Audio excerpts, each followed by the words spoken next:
Grabe oh. Kita nyo yung dati nito. Nako, bato.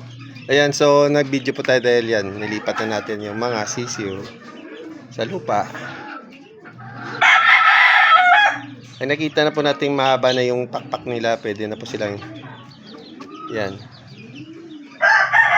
Yan oh, Brad, pero yung T-box mo na binigay sa akin. Ayan, kaya pa rin.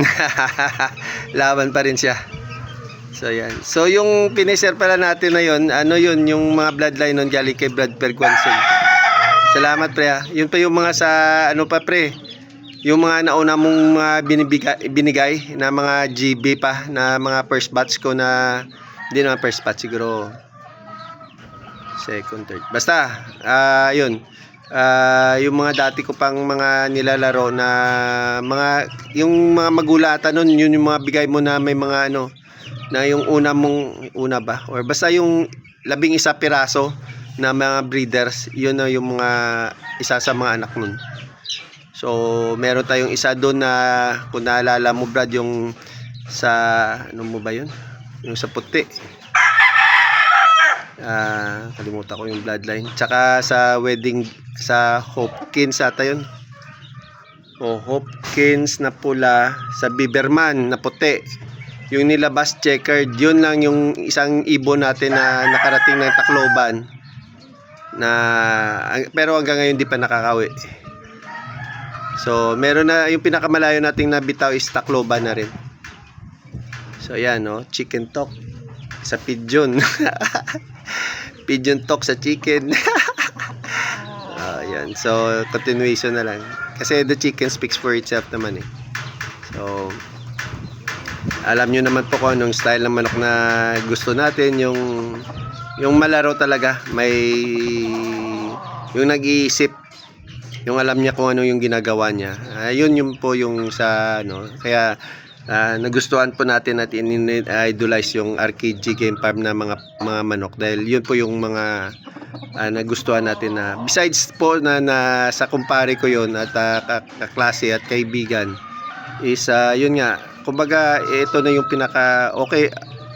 Hindi pwede kasing okay. May higit pa dun eh. Kumbaga ano ba, paano ba?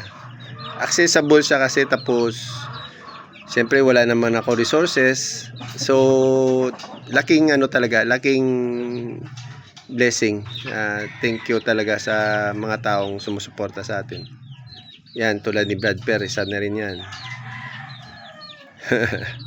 So salamat sa inyo guys. At sana yung tiwala nyo sa akin is hindi kumukupas. Salamat sa inyo.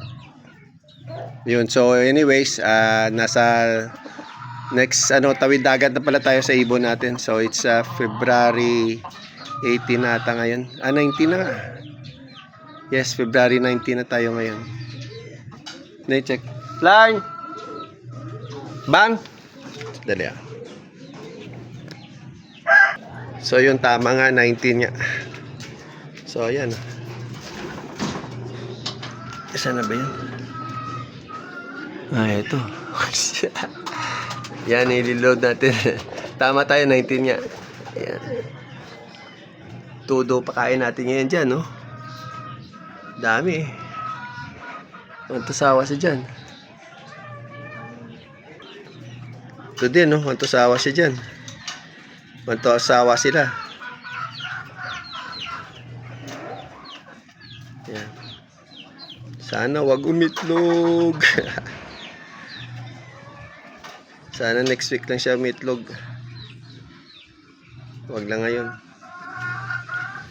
Yan. Yung dalawa pang derby natin yung mga nasa pugad. So 3 lang naman yung entry natin. Bukas na loading. Ayan, at ano ko na rin yung mga sisiyo natin.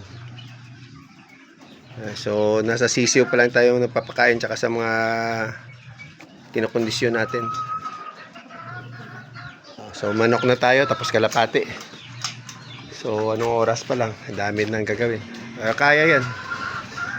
Gumagana yung pagkano natin, usi. Ang ganda niya na. Mula seed po yan. Kaya may mga tawag dyan.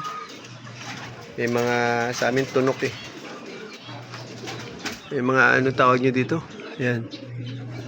Sa Tagalog yung mga yan. Sa amin tunok tawag namin dito. Kalimutan ko tuloy. Yung mga ano na rin to, 5 years. Yan. Mas matanda pa to kay Etienne. Dati nga mayroon akong bonsai na lunok eh. Mas patanda pa sa anak ko eh. Yung anak ko 1991 eh. Eldest ko. Eh yung bonsai ko wala pa akong anak nun. Bata pa ako nun, teenager pa lang ako. Sige po, ciao, God bless.